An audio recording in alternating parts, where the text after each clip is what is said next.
Assalamualaikum warahmatullahi wabarakatuh.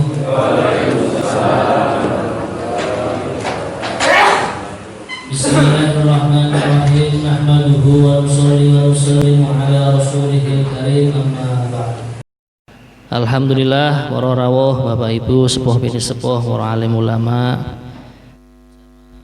putra ataupun putri Masjid Al-Aziz, semoga Allah Subhanahu wa Ta'ala selalu melimpahkan rahmat sayangnya, hidayahnya kepada kita semua.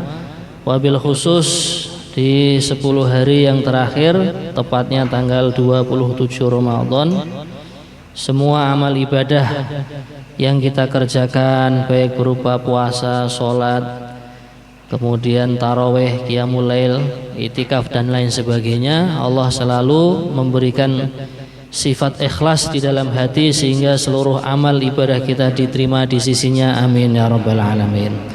Ala hadhihi niyyah wa ala kulli niyatin shalihah. Al-Fatihah.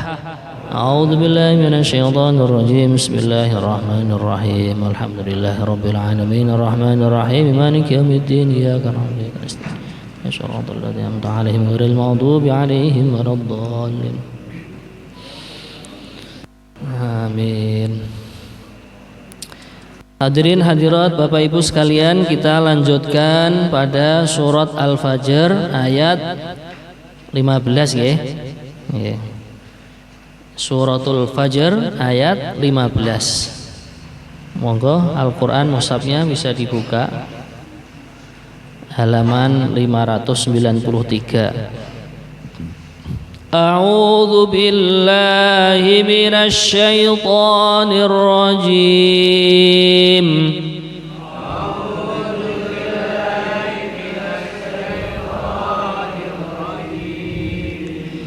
Bismillahirrahmanirrahim.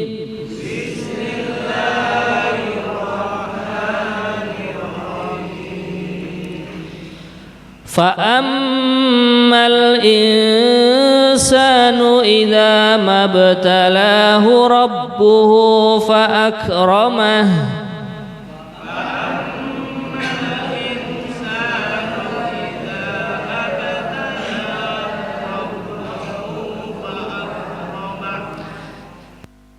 فأكرمه ونعمه فيقول ربي أكرمن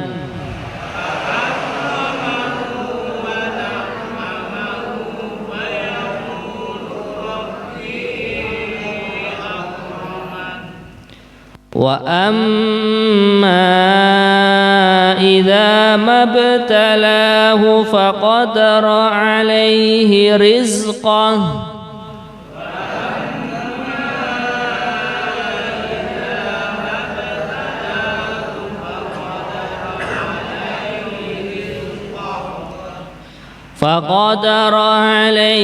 رزقه فيقول ربي أهانن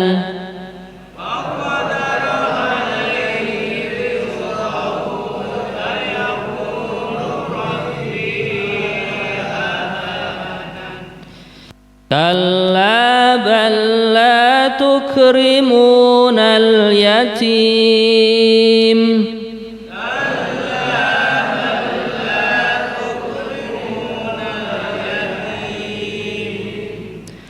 ولا تحاضون على طعام المسكين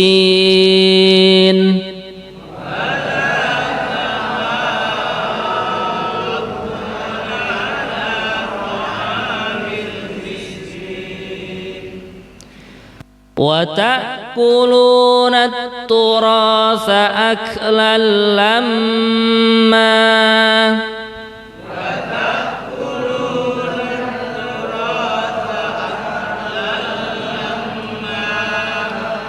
Nah, di sini ada contoh bacaan idgham bila gunnah, yaitu aklal lamma Adapun mimnya berharokat tasydid namanya adalah gunnah, dibaca dengan mendengung ya. Wa ta'kuluna at-turasa aklan lamma.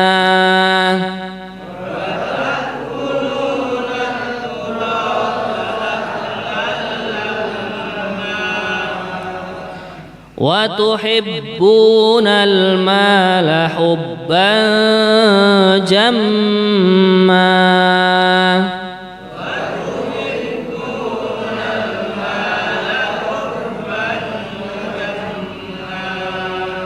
Nah, di sini ada dua contoh bacaan yang mendengung.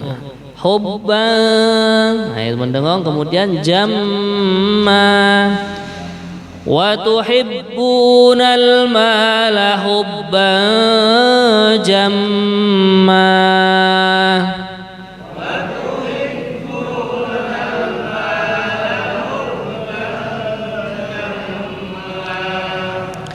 Kalla idza dukkatil ardu dakkan dakka.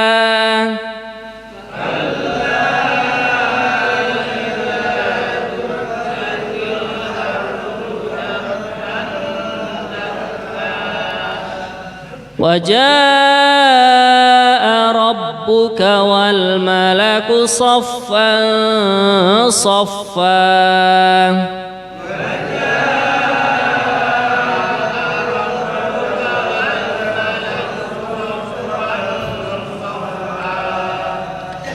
Wa ji'a yawma idin bi jahannam.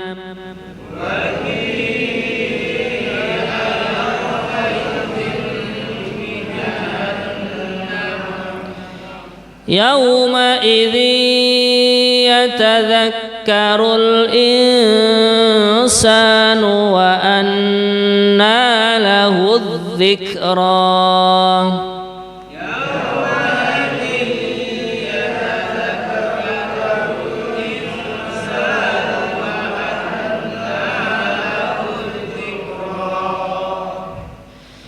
يقول يا ليتني قدمت لحياتي.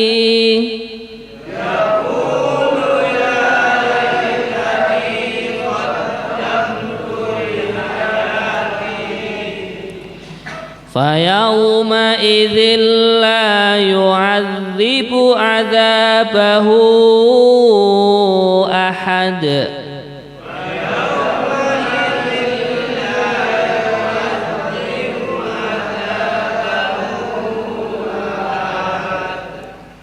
Di sini ada contoh bacaan qalqalah ya, ahad gitu.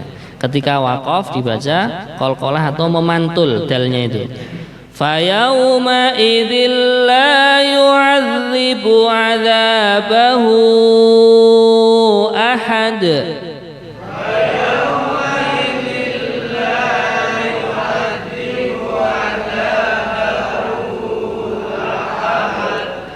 ولا يوثق وثاقه أحد.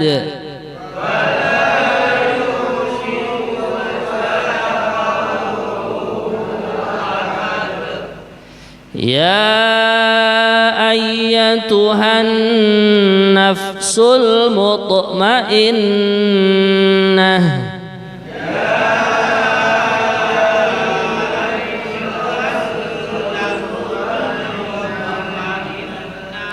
Nah, di sini ayatuha ya, bukan ayyuha. Hanya kadang yang banyak kita bacakan ayyuhal kafirun, qul ya ayyuhal kafirun. Nah, di sini ayatuha ada tambahan taknya. Ya ayyatuhan nafsul mutmainnah.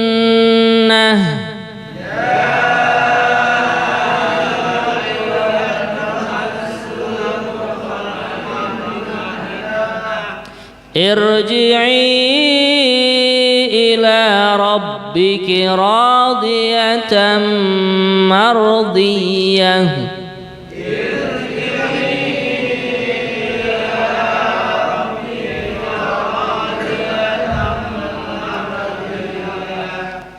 fadkhuli fi ibadi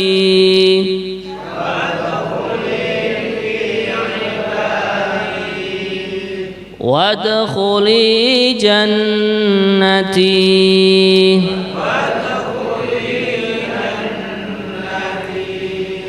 Shadaqallahul azim.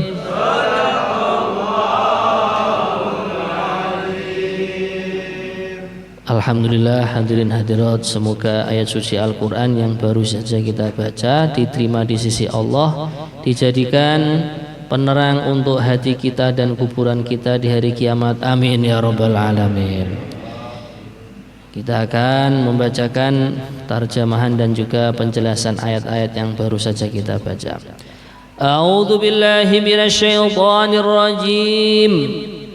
Bismillahirrahmanirrahim. فأما الإنسان إذا ما ابتلاه ربه فأكرمه ونعمه فيقول ربي أكرمن. Suratul Fajr ayat 15 yang artinya, maka adapun manusia apabila Tuhannya menguji dia lalu memuliakannya dan memberinya kesenangan, maka dia berkata, Tuhanku telah memuliakanku. Nah, hadirin sekalian, ini masih ada lanjutan dari pelajaran yang telah lewat, yaitu Allah bercerita tentang kaum Ad dan kaum Tsamud, yang mana Allah memberikan keistimewaan atau kelebihan di dalam fisiknya begitu luar biasa. Nah, maka ini orang-orang yang kafir, ya, al-insan di sini tafsirnya adalah al-insanul kafir. Seorang manusia yang dia tidak iman kepada Allah, yang dia ini ingkar akan wujudnya Allah Subhanahu wa taala, atau dia ini ingkar dengan nikmat-nikmat Allah. Nah, tidak mensyukuri nikmat Allah bila mana dia diberi ujian oleh Allah. Ujiannya berupa apa? Fa'akramahu, Allah memberikan kemuliaan. Kemuliaan mungkin dalam pangkat, kemuliaan mungkin dia ini orang yang berwibawa, kemuliaan mungkin dalam harta benda, ya. Wa na'amahu, dan juga Allah memberikan kenikmatan. Nah, ya, kenikmatan dimuliakan orang, kemuliaan disungkemi orang, ya, istilahnya orang Jawa.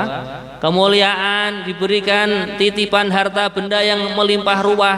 Dia ngomongnya bagaimana? Fayaqulu rabbi akraman. Loh, ini loh buktinya, walaupun saya tidak iman kepada Allah, saya tidak mau sholat, saya tidak mau taat, nyatanya Allah masih memberikan kemuliaan kepada aku. Nah, maka nanti akan dijawab, gitu. Kemudian ayat yang berikutnya, wa amma idza mabtalahu faqadara alaihi rizqah fayaqulu rabbi ahanan. Ayat 16 yang artinya, namun apabila Tuhan mengujinya lalu membatasi rezekinya, maksudnya memberikan rezeki yang sempit, rezeki yang cupot gitu, maka dia berkata, Tuhanku telah menghinakanku.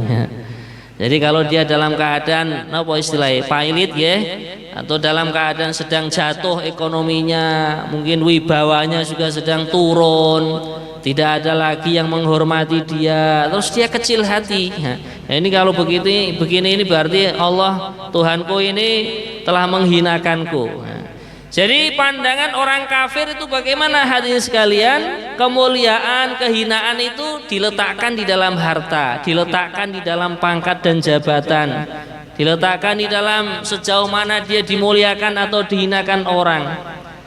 Maka Allah Subhanahu wa taala menjawab di sini, kalla. Ayat yang berikutnya, ayat nomor 17. Kalla. Oh, tidak. Tidak seperti itu. Nah, maka di dalam tafsirnya di sini Imam Jalaluddin Asyuti mengatakan, Imam Jalaluddin Al-Mahalli juga yang mengarang Jalalain di sini, kalla. Oh, bukan. Kehinaan, kemuliaan itu bukan terletak di dalam harta atau sempitnya rizki, bukan seperti itu. Wa innama huwa bitta'ati wal maksiyah. Kata tafsirnya, kemuliaan itu adalah sejauh mana kalau orang itu digunakan, diberikan taufik dan kasih sayang oleh Allah sehingga dia akan selalu taat kepada Allah. Itulah kemuliaan. Lah kehinaan wal maksiyah, kehinaan adalah sejauh mana bila seorang hamba dia tidak ditolong untuk taat kepada Allah, bahkan naudzubillahi min dzalik, dia terjerumus di dalam perbuatan-perbuatan dosa, dia terjerumus dalam perbuatan-perbuatan kemaksiatan, itulah yang namanya kehinaan gitu. Maka seringkali diceritakan bahwasanya dunia itu kan ad-dunya darul imtihan, dunia itu adalah tempatnya ujian.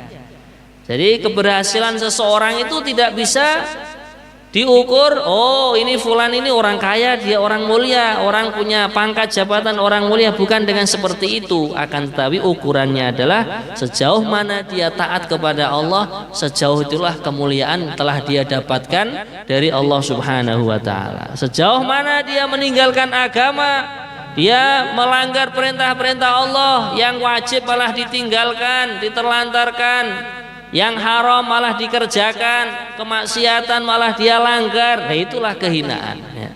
Berarti dia telah gagal dalam ujian di dalam dunia ini, di dunia ini, dalam kehidupan dunia ini. Nah, maka untuk itu hadirin sekalian, di dalam kehidupan para sahabat itu sudah ada contoh, ada sahabat yang kaya raya, ada sahabat yang menjadi pejabat juga ada ya. Ada sahabat yang menjadi pedagang juga ada sahabat yang menjadi petani, bahkan ada sahabat yang menjadi budak, hamba sahaya. Jangankan rumah, jangankan kebun, dirinya sendiri saja itu loh tidak punya, dia tidak memilikinya, dia milik tuannya, milik doronya dia itu.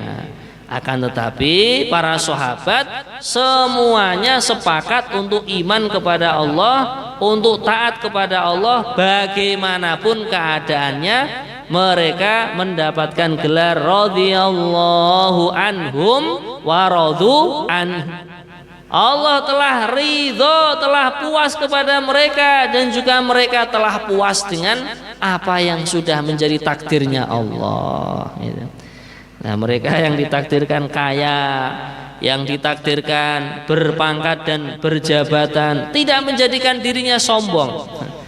Tapi anugerah yang Allah telah titipkan kepada dia digunakan untuk mendekatkan diri kepada Allah.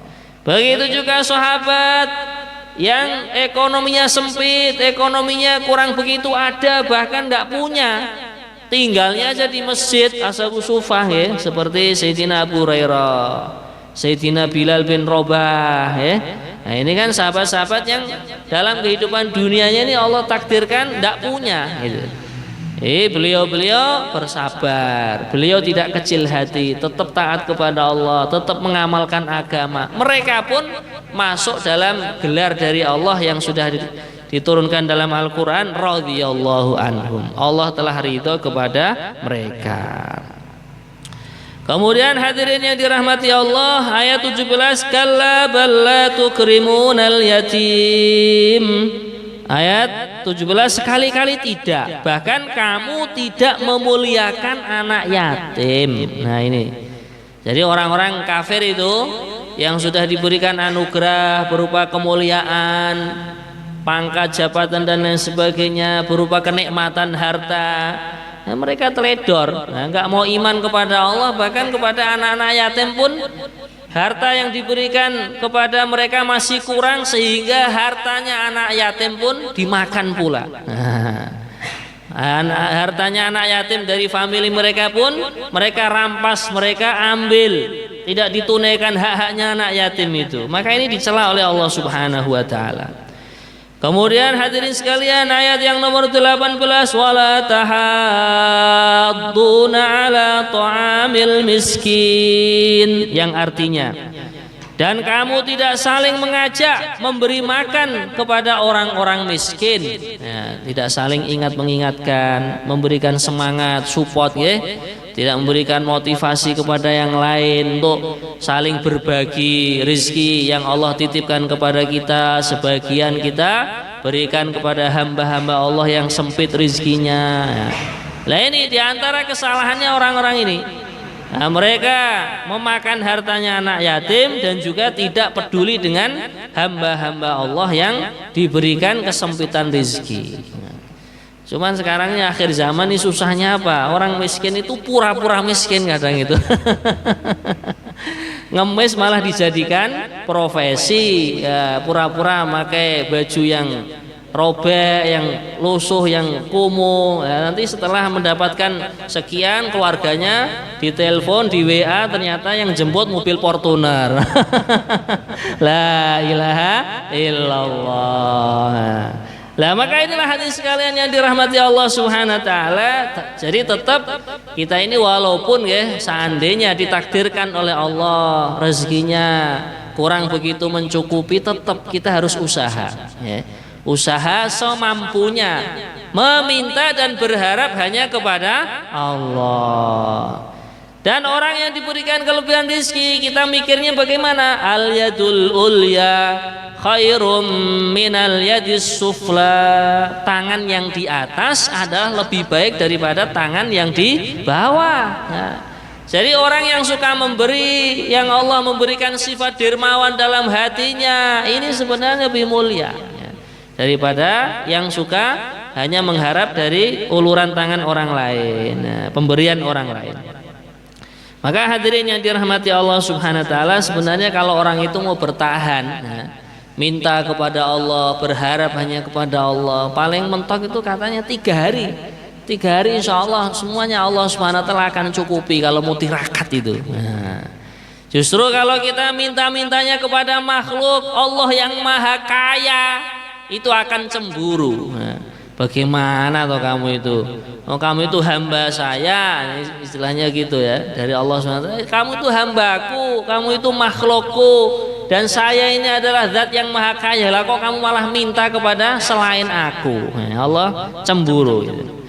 Apalagi di bulan Ramadan dikatakan bahwasanya orang yang sedang berpuasa, doa us-shaimi la yuraddu hatta yuftir. Doanya orang yang berpuasa ini tidak akan pernah ditolak oleh Allah Subhanahu wa taala sampai dia berbuka. Bil khusus kita masih di akhiran bulan Ramadan ini, masih mendapatkan malam ganjil sekali lagi insyaallah ya. Malam 29. Nah, maka ini hadis sekalian kesempatan emas. Wabil khusus juga dikatakan para alim ulama, waktu yang mustajabah untuk doa adalah menjelang berbuka puasa, yaitu ketika mendekati maghrib, itu adzan maghrib. Lah kadang sebagian kita malah sibuk dengan makanannya, minumannya, dengan takjilannya, lupa doa kepada Allah Subhanahu wa taala.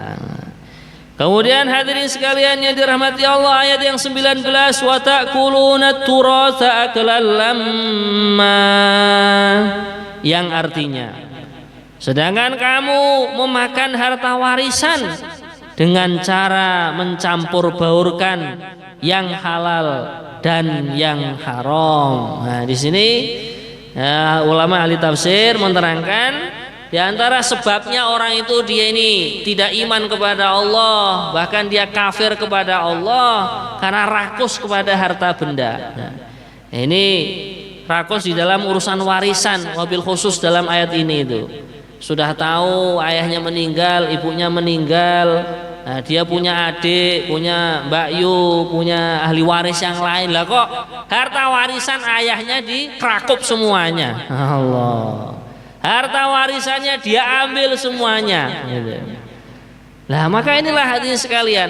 Bahkan sebagian kejadian orang tuanya sudah mewakafkan tanah untuk masjid, hanya karena sertifikatnya belum diurus, gitu, malah masjidnya mau dilelang. Allah. Nah, ini ayah saya kan walaupun sudah mewakafkan kan belum ada sertifikatnya, malah sebagian ahli waris minta itu supaya tanah yang sudah diwakafkan oleh orang tuanya yang sudah almarhum dan almarhumah digugat mau dijual, padahal itu sudah jadi masjid.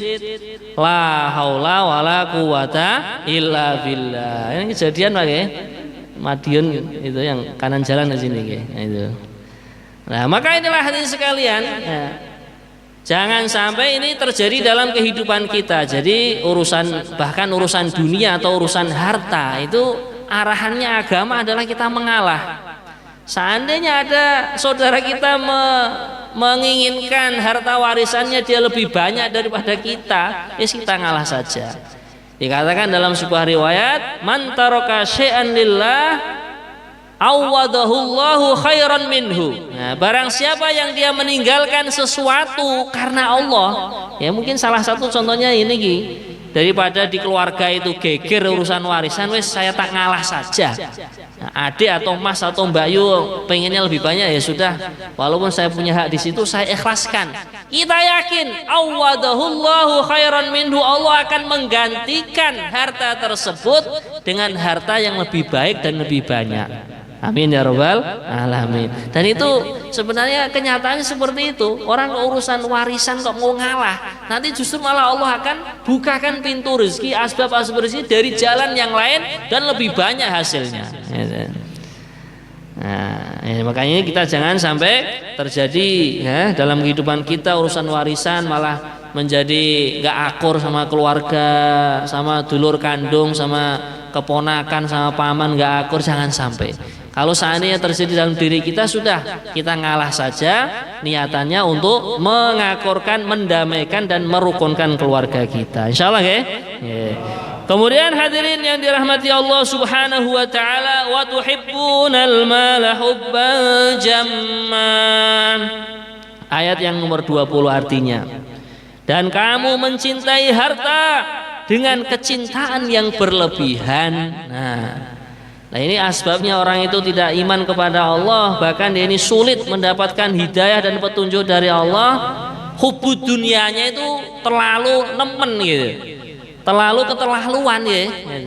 Sehingga Sayyidina Umar Ibnul Khattab mengatakan, hubbud dunya ra'su kulli khati'atin. Cinta dunia itu adalah sumber daripada setiap kekeliruan dan kesalahan. Nah, maka ini Allah sudah mengingatkan, wa tuhibbunal mala hubban jamma, kamu mencintai dunia dengan cinta yang berlebihan.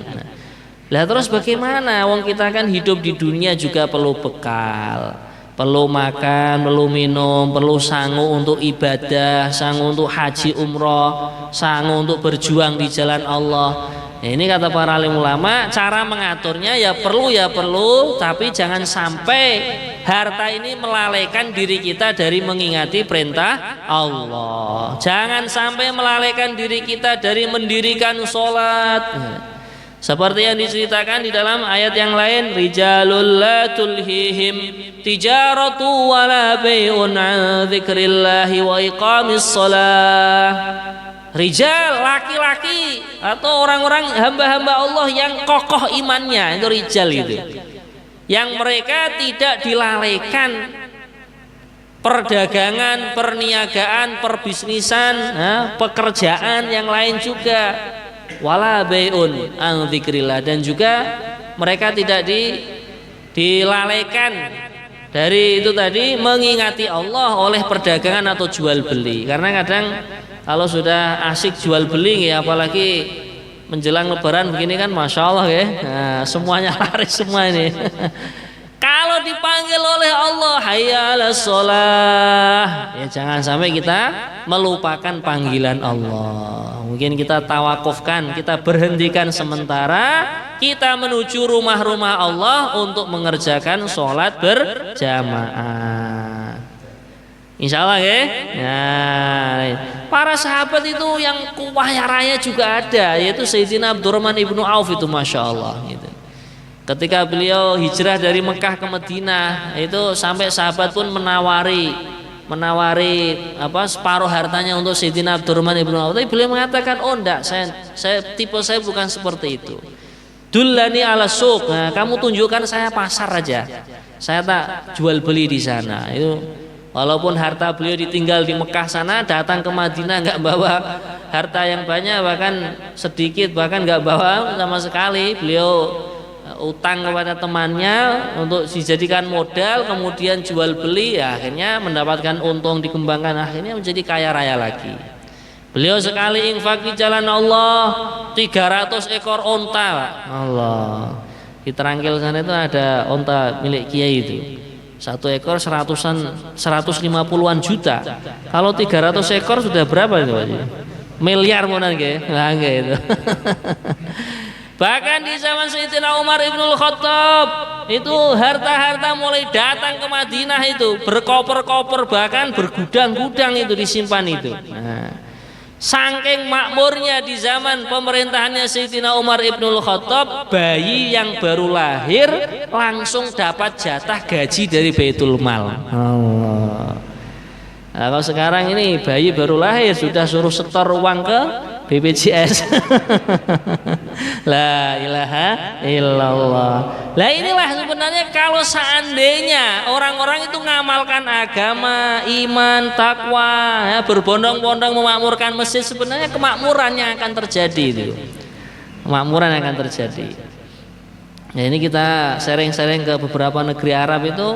Negeri Arab itu yang kaya-kaya juga begitu itu. Nah, mereka kan sholatnya terjaga, bahkan ketika sholat kan ada polisi yang itu nggih menertibkan toko-toko diminta tutup itu. Nah itu nyatanya juga makmur itu. Nah kan mereka itu mendapatkan jatah dari negara mereka, gaji dari negara mereka. Nah makanya inilah hadirin sekalian, bagaimana muamalah kita dengan harta itu hanya sekedar untuk bekal kita beribadah kepada Allah Subhanahu wa taala. Kalla idza dukkatil ardu dakkan dakka, ayat 21 yang artinya sekali-kali tidak, maksudnya jangan begitu loh kamu itu, jangan terlalu senang kepada dunia, kepada harta, jangan memakan harta warisan, kamu ambil semua, saudaramu yang lain gak kamu beri, kemudian kamu tidak memperhatikan orang-orang yang diuji oleh Allah dengan kemiskinan, jangan seperti itu gitu. Kurang lebihnya gitu. Bila mana bumi diguncangkan berturut-turut dan berbenturan. Kemudian ayat 22, wajah rabbuka wal malaku saffan saffa, yang artinya dan datanglah Tuhanmu dan malaikat-malaikat berbaris-baris. Waji'a yawma idzin bi jahannam yawma idzin yatadzakkarul insanu wa anna lahu dzikra. Dan pada hari itu diperlihatkan neraka jahanam. Pada hari itu sadarlah manusia, tetapi tidak berguna lagi baginya kesadaran tersebut. Nah, jadi kalau orang itu terlalu senang kepada dunia, senang kepada harta, senang kepada pangkat dan jabatan dan lain sebagainya, nah, akhirnya ketika datang hari kiamat, nah, hari kiamat kan ada dua, ada kiamat sugro, ada kiamat kubro. Kiamat sugro kematian, kiamat kubro ya bila mana sudah terjadi peniupan sangkakala trompetnya malaikat Israfil sehingga terjadi kiamat. Nah, ini planet satu dengan yang lain berbenturan, nah, gunung meletus, kemudian laut memuntahkan air, ya, sehingga terjadi tsunami dan lain sebagainya. Lah ini akhirnya orang pun pada sadar baru melek. Sedangkan kesadaran mereka kalau sudah datang hari kiamat, sudah datang sakaratul maut, nah ini sudah nggak manfaat lagi gitu. Maka untuk itu mumpung kita masih diberikan sehat walafiat, semoga panjang umur semua ya. Amin. Lah ini waktunya, istilahnya dulu ke ujaran apa? Cangcut tali wondo. Yang sudah ya sudah, yang ke depan ini kita hendaknya usaha untuk lebih baik lagi, lebih taat lagi kepada Allah Subhanahu wa taala. Insyaallah ya. Nah, maka ini sudah diingatkan oleh Allah ya. Yaqulu ya laitani qaddamtu li hayati, ayat 24 yang artinya dia berkata alangkah baiknya sekiranya dahulu aku mengerjakan kebajikan atau kebaikan untuk hidupku ini, ya, ketika orang sudah sakaratul maut sudah mendekati hari kiamat, itu ditampakkan surga, tampakkan neraka, apa yang difirmankan oleh Allah itu benar semuanya, apa yang disabdakan Nabi ternyata kejadiannya semua benar semua. Lah baru sadar orang itu, maka akhirnya dia meratapi dirinya, oh kalau begitu dulu aku akan sholat dengan rajin, jamaah terus di masjid, meluangkan waktu untuk baca Al-Quran, berzikir kepada Allah. Kalau begitu sudah nggak manfaat. Jadi kalau sudah nyawa itu istilahnya apa? Sudah ditenggorokan, nah ini sudah nggak manfaat orang tobat kepada Allah. Maka sebelum kejadian itulah bagaimana kita membaca sejarahnya orang-orang yang dulu berbuat tidak taat kepada Allah. Ada seorang pelacur itu kayak yang sering diceritakan itu. Pekerjaannya aja pelacur, dia niat tobat, kemudian ketika menjelang mati itu tapi masih ada kesempatan tobat, mengambilkan air dari sumur dengan sepatunya diberikan minum kepada anjing. Akhirnya diterima tobatnya oleh Allah, seluruh dosanya diampuni. Tapi ya terus jangan, kalau begitu saya tak beling dulu, nakal dulu. Dan nanti kalau tengah-tengah maksiat terus mati bagaimana ya? Nggak boleh ya. Selagi kita masih diberi pertolongan oleh Allah untuk taat ya kita usahalah, jangan coba-coba maksiat ya. Kemudian ayat yang berikutnya, fa yauma idzil la yu'adzibu 'adzabahu ahad wa la yuthiqu wasaqahu ahad. Ayat 25 yang artinya, maka pada hari itu tidak ada seorang pun yang mengadab seperti azabnya Allah Subhanahu wa taala yang adil.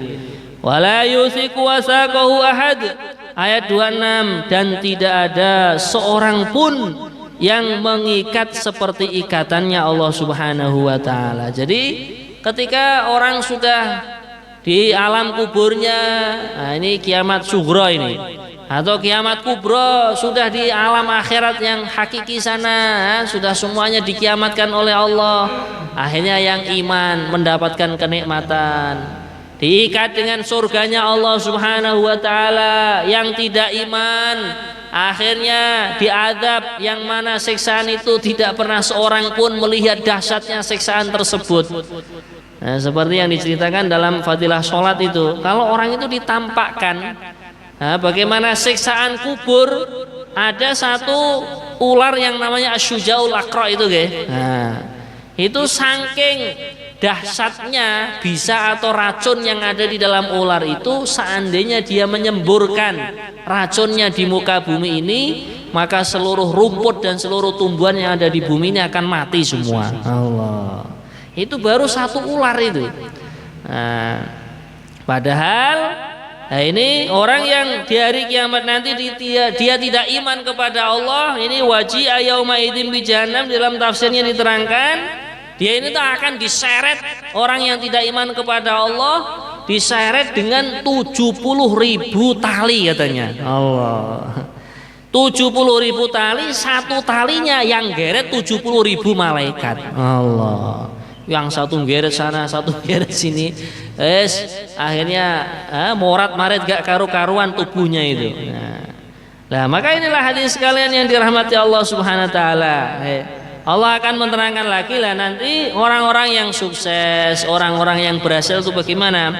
Ya ayyatuhan nafsul mutmainnah irji'i ila rabbiki radiyatan mardiyah fadkhuli fi ibadi wadkhuli jannati.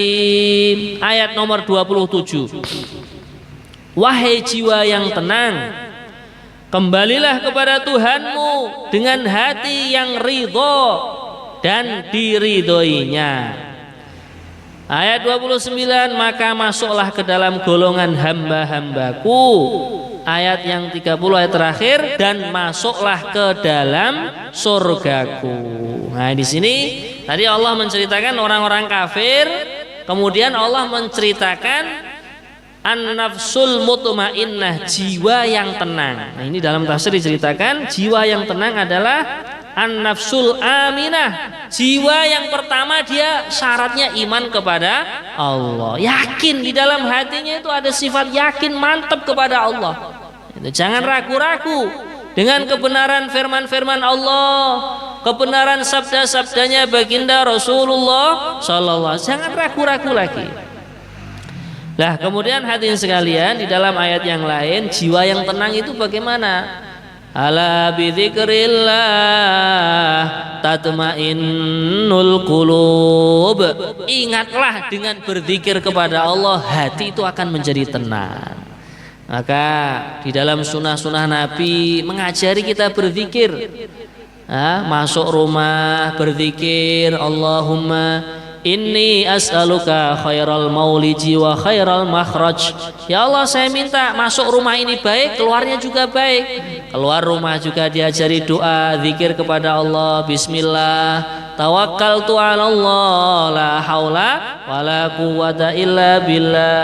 Masuk WC, keluar WC diajari doa. Masuk masjid, keluar masjid diajari zikir, doa. Bahkan ingin lebih mantap lagi, itu zikir juga ada sekolahnya itu, supaya keluar masuknya nafas itu selalu zikir juga ada sekolahnya. Alhamdulillah di Temboro masih dibuka ya. Nah, yang ingin sekolah zikir di sana ada tempatnya. Disiapkan masa 13 hari ya, 13 hari. Wong kita sekolah SD 6 tahun kuat nggih, mosok 13 hari ndak kuat Pak. Itu ada belajarnya ya. Ada sekolahnya berzikir, sehingga detak-detik jantung kita berzikir, dek dek dek itu bunyinya Allah Allah Allah gitu. Insya Allah kita usahakan ya. Nah, lah diantaranya lagi apa? Setelah sholat diajari zikir juga. Maka jangan tergesa-gesa habis sholat itu. Nah, sebagian orang-orang Islam kok mengatakan itu bid'ah Pak. Yes, biarkanlah sesuai keyakinan masing-masing. Kan beres loh. Nah, Nabi mengatakan barang siapa yang dia ini sholat, setelah sholat 5 waktu kok dia membaca subhanallah subhanallah alhamdulillah Allahu akbar 33 34, maka dosa-dosanya akan diampuni oleh Allah walaupun sebanyak buih atau untuk di lautan.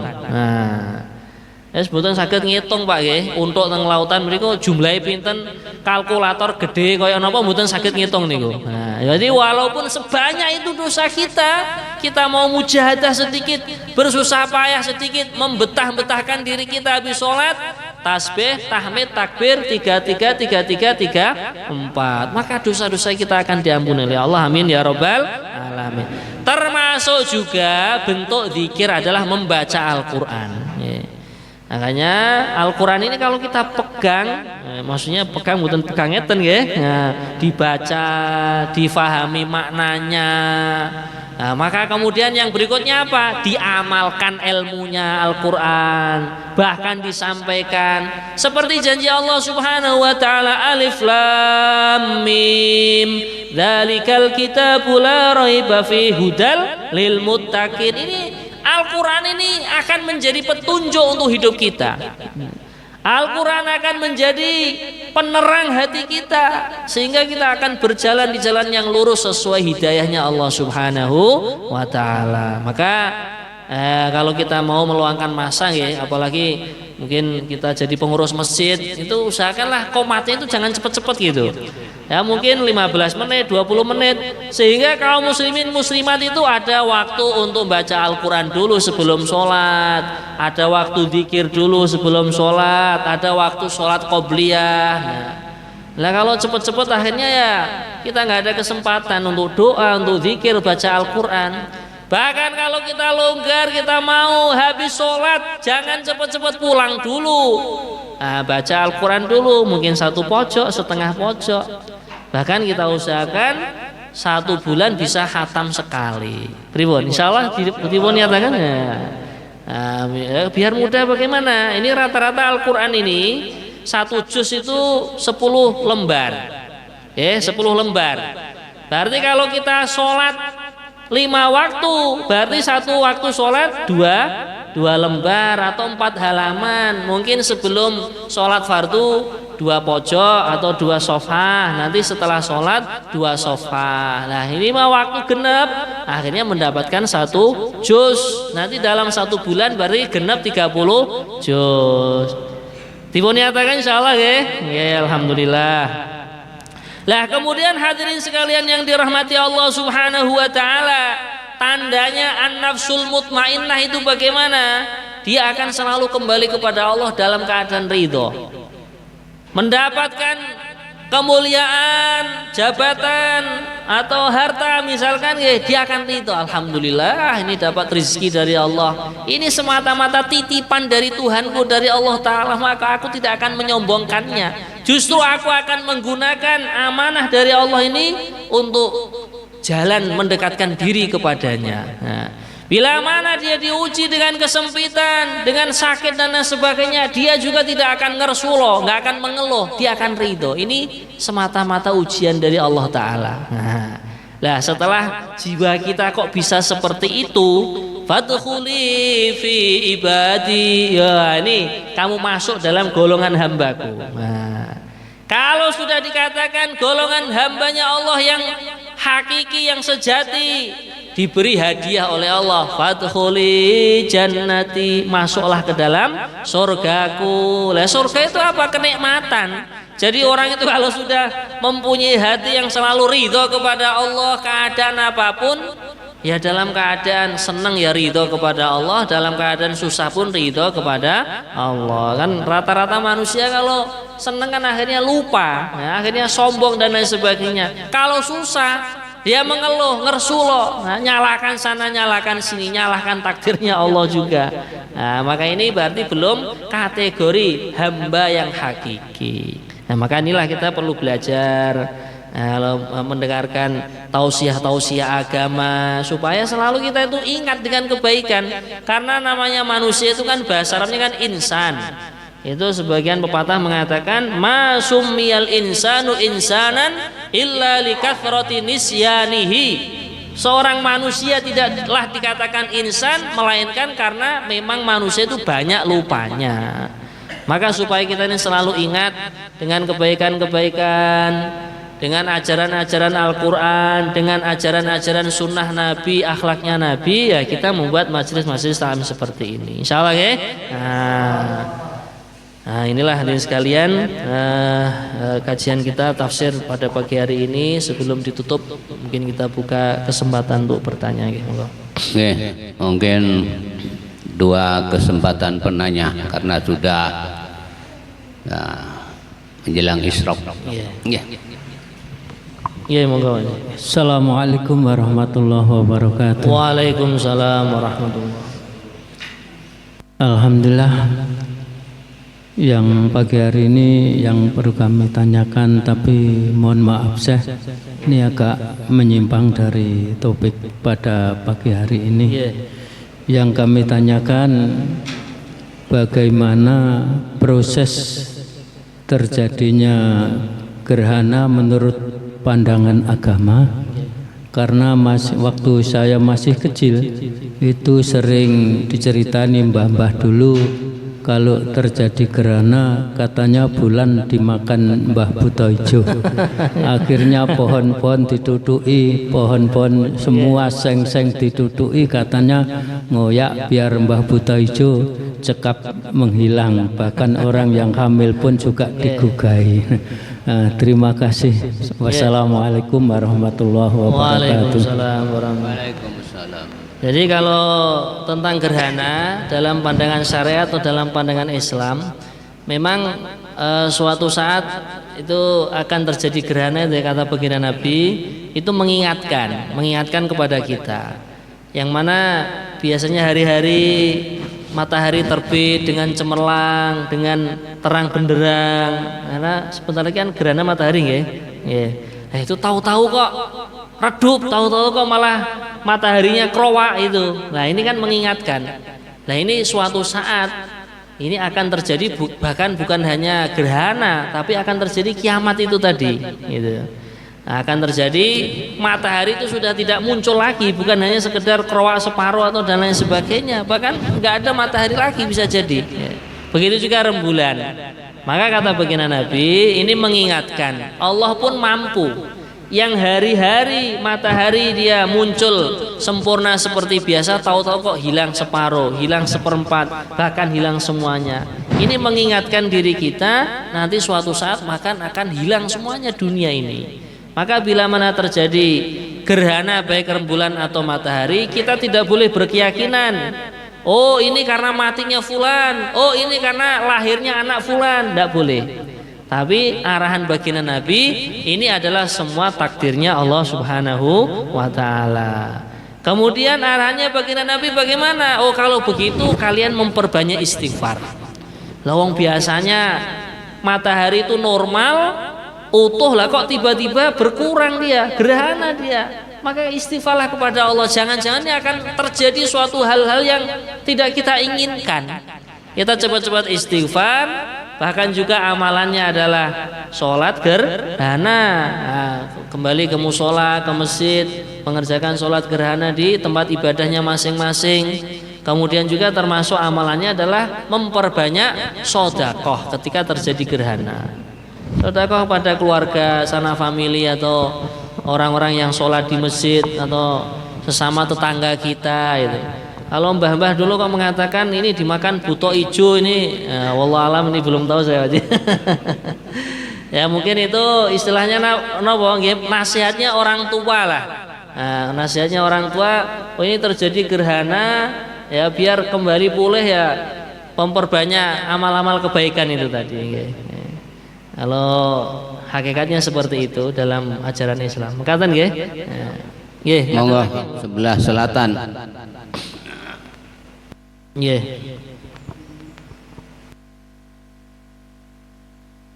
Alhamdulillah. Bismillahirrahmanirrahim. Sebelumnya mohon maaf. Nggih. Kami menanyakan karena kadang masih ada keraguan. Ketika kita penentuan harokat bacaan pertama seperti di ayat 28, di situ kan bacaan dibaca irji'i. Kemudian pada suatu ketika di sana itu seperti usmu dibaca ismu. Nah ini kita untuk memudahkan itu bagaimana caranya? Terima kasih Ustaz. Ini tentang lafadznya Al-Quran. Nah ini kembalinya kepada ilmu shorof atau tasrifan itu kita lihat huruf atau yang dikatakan ain fi'il. Seperti kata irji'i. Irji'i itu kan ain fi'ilnya kan jim. Jimnya berharokat apa? Kasroh. Berarti hamzahnya diharokati kasroh. Kemudian kata-kata udkhulu, fadkhuli ayat 29 itu. Seandainya di situ tidak ada fa-nya menjadi udkhuli gitu. Jadi karena ain fi'ilnya adalah kha, dakhala yadkhulu gitu. Yadkhulu fi'il mudhari'nya kan yadkhulu, itu kha-nya menjadi ain fi'il berharokat dhamma. Jadi kaidahnya adalah kembali kepada ain fi'ilnya. Jadi kalau ain fi'ilnya fi'il mudhari' itu dibaca dhammah, maka hamzah wasolnya dibaca dhammah. Kalau dia dibaca kasroh, maka dia dibaca kasroh atau dibaca fathah seperti iftah itu, maka itu dibaca kasroh juga. Makatan ya? Nggih, insyaallah. Nggih, kita sebagai pengajar mungkin dikasih tanda saja. Pokoknya ini harokatnya adalah kasroh.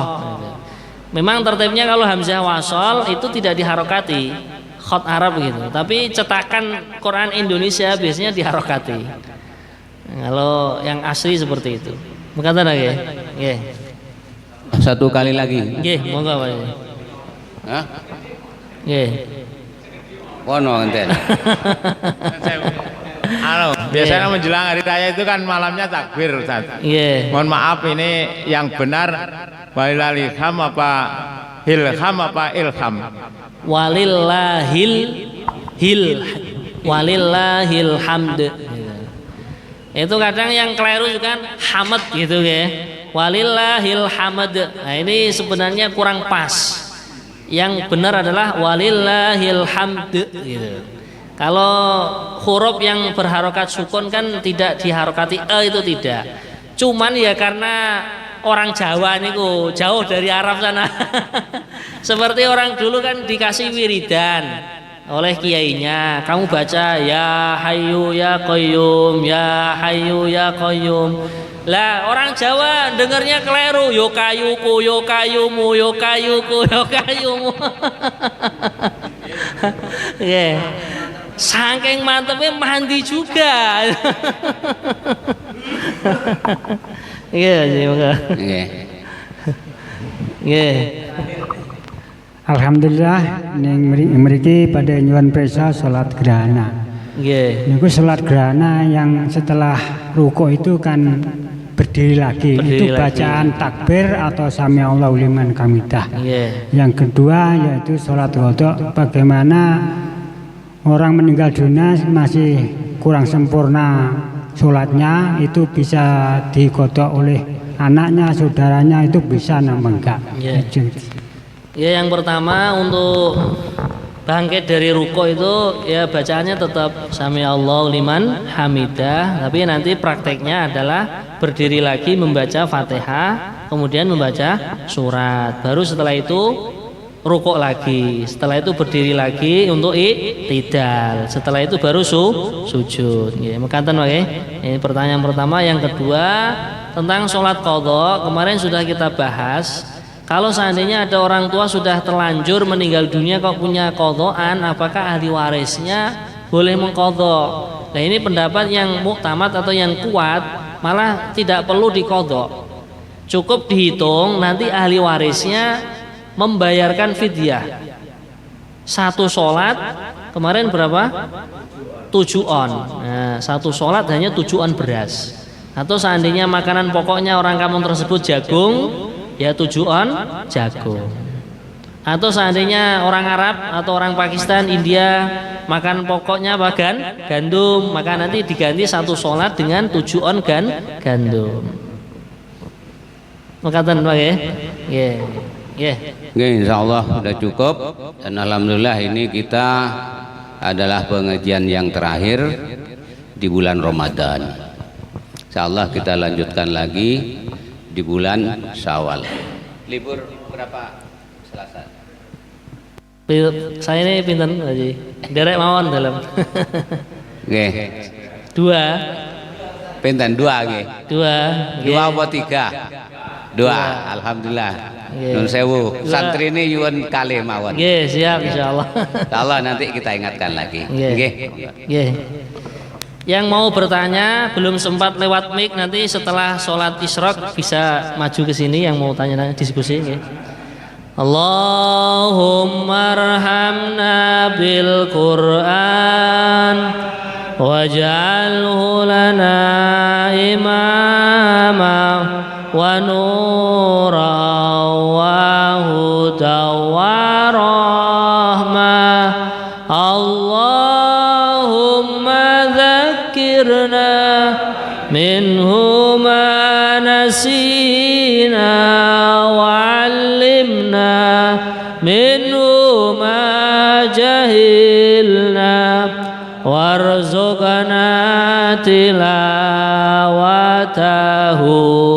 ana al-laili wa atrafan nahar waj'alhu lana hujjatan ya rabbal alamin. Kurang lebihnya mohon maaf. Wabillahi taufiq wal hidayah. Wassalamualaikum warahmatullahi wabarakatuh.